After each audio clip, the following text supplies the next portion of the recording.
Welcome back, ladies, gentlemen, boys and girls of all ages, as well as Timmy, Johnny, Spike, Melvin, and even Vorthos. It's Dicebag, and I got something in the mail today. What's that? Oh, this is the new thing. This is the prototype for my game. One of the newer prototypes, of course, because I've had like 5 now. But this one is from a new printer with a new website, and it's got new frames and new artwork, and I think I'm pretty close to actually having a legitimate product here. So we're gonna tear into this thing and talk a little bit about what we've got going on here. This is some tight packaging. Okay. How do they expect you to get that out? Okay, guys. Yeah, that's like, it's like drawing a sword from a sheath where there's not enough room on the outside. Come on. Oh man. Oh, is this it? Am I supposed to open it from this way? Oh geez, no wonder. Okay. Lesson learned. Oh yeah, look at that. The box. Not only that. No, that's some unusual packaging.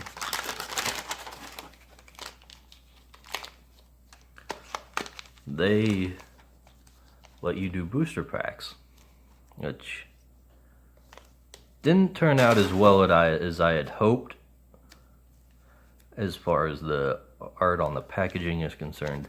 Yeah, they're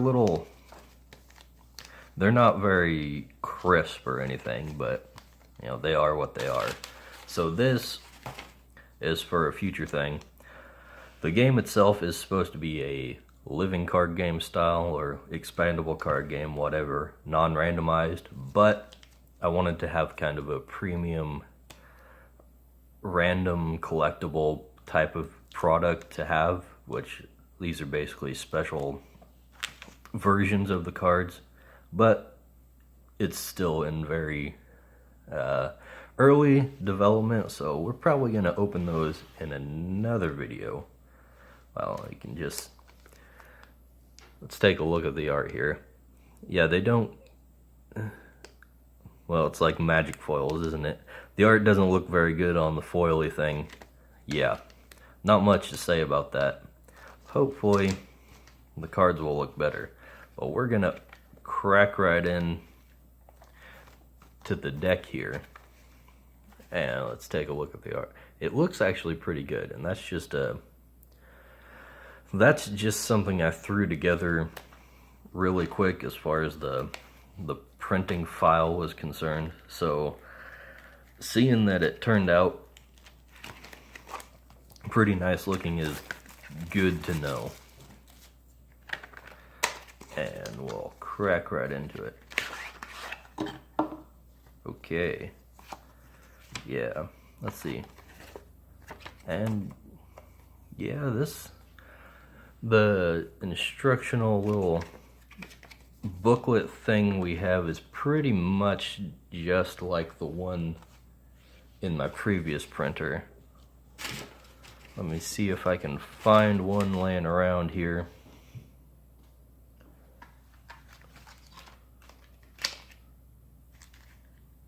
Not there.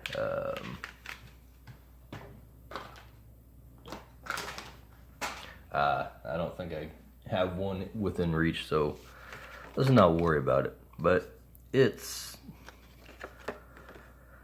pretty much exactly what I was hoping for. It's a little bent up from the packaging, but whatever.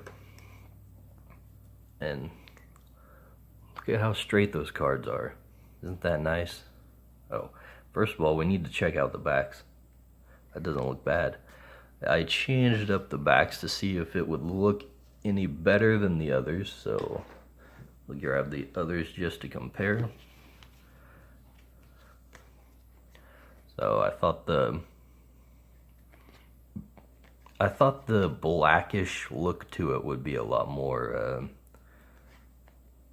I don't know, evergreen, flavor neutral or whatever, rather than the map look, which is, well, also, I'm just not super great at maps, so I wanted to go with something a little more, I don't know what you'd call it, more difficult to screw up, I guess. Now the borders, I'm thinking I should probably do away with like the beveling effect on there, or maybe reverse it. That might work. So there's a little bit of room to change things on there. So let's dive right in. Oh yeah, it's in a random order. This is, boy, seeing the new card layouts is pretty nice. I definitely need to move. Oh man, the cutting is not exactly consistent.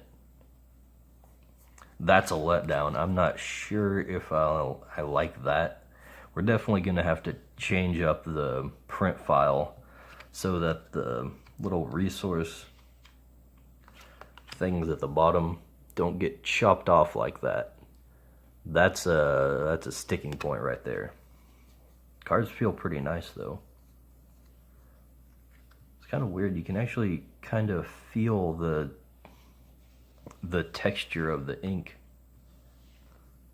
That's something I didn't expect. So let's go through this. We got our Thunder Wand, our Pathways of Conflict, Mining Crew, couple Frostbinds, Fortified Border, Divine Wrath, Foil Spell, and our Frostbringer, and our lots of Conjurers right in a row. Those are our basic units. And Research Sanctum, Tentacled Terror. Oh, this is going to take up a lot of space on the camera. A Sunburn. Now you might notice the art quality is wildly different from card to card. That's because a lot of it's not finished, and some of it's by me, like so. Some of it's commissioned art. Some of it is me doodling, or well, more like finger painting on my phone when I'm bored and figuring, hey, I can do something right now that will be productive. And then some of it's just straight up playtest art that I didn't spend but like half an hour doodling. But yeah, they won't all look like crap. Just a few of them. So, let's see. Okay, we got more basic units. Research Sanctum and the Terror. Scrying Crystal. Scrying Crystal actually looks pretty good on card sized. That's surprising because this is one of my own drawings, and boy, it did not look that good when I was zoomed in painting on little details. But then again, they never do. So that's one of the good things about doing art for card games. They're always smaller and more detailed looking than they actually are. So we're almost done here.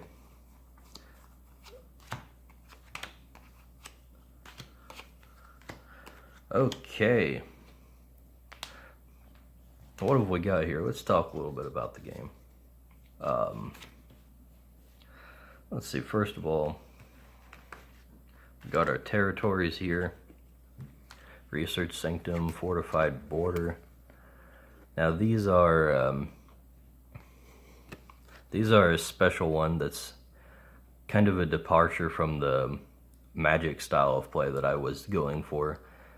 And this is basically, territories are your win condition. You actually start the game not with life points, but you start with 5 cards played face down, and those count as 0-2 territories. And when you lose all your territories, you lose the game.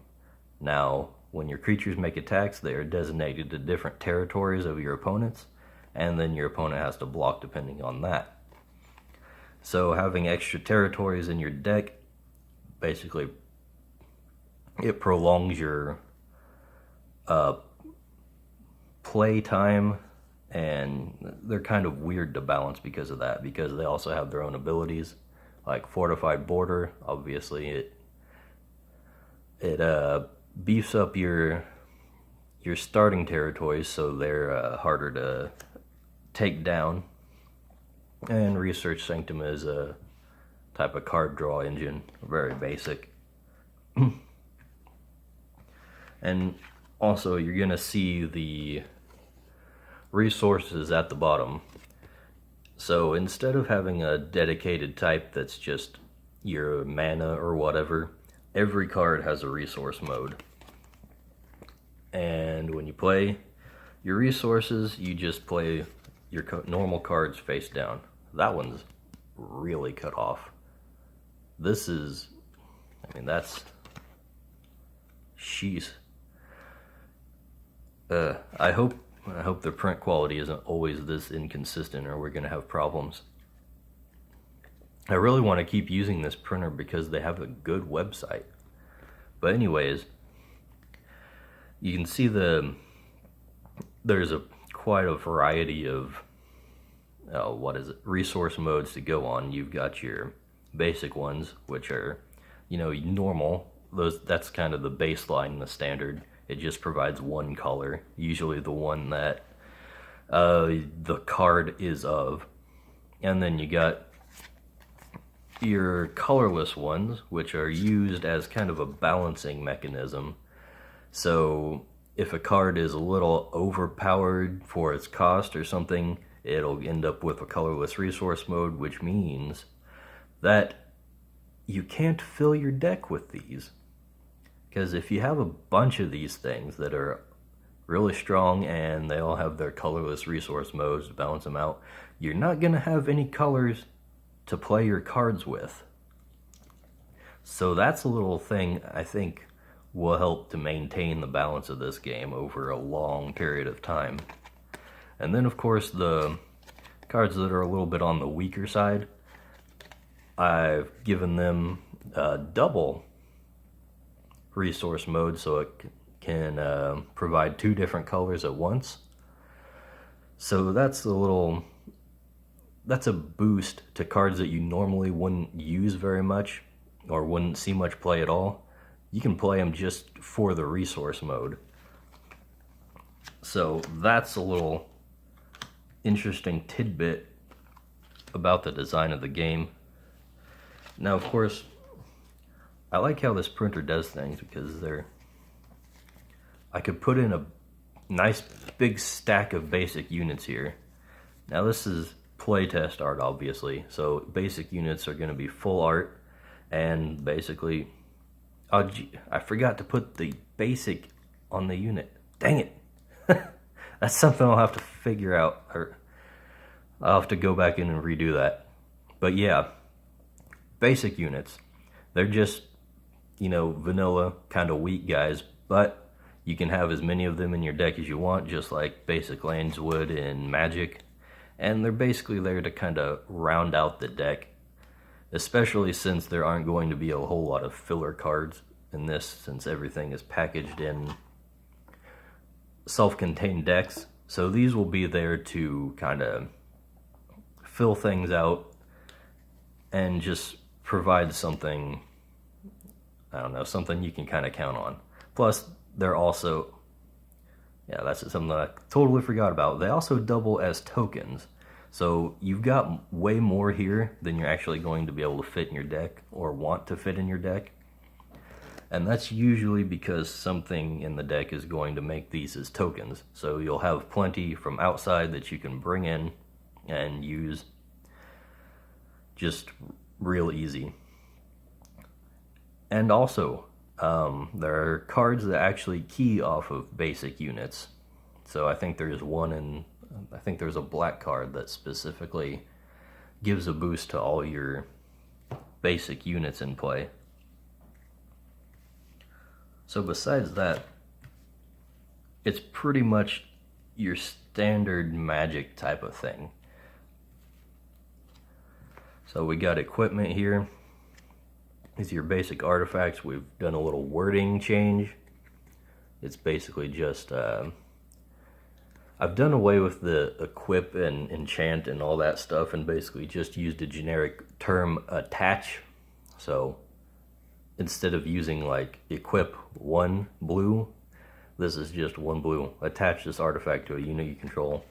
And then on the flip side, we have spells that do that, which are enchantments, and that just says attach the spell to target unit. And then attached unit can't attack or block.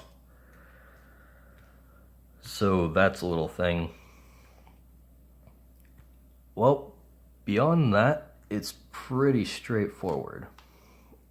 And of course, we have our counter spells, but seeing as spell is an actual card type, counter spells don't just flat out destroy anything or stop anything.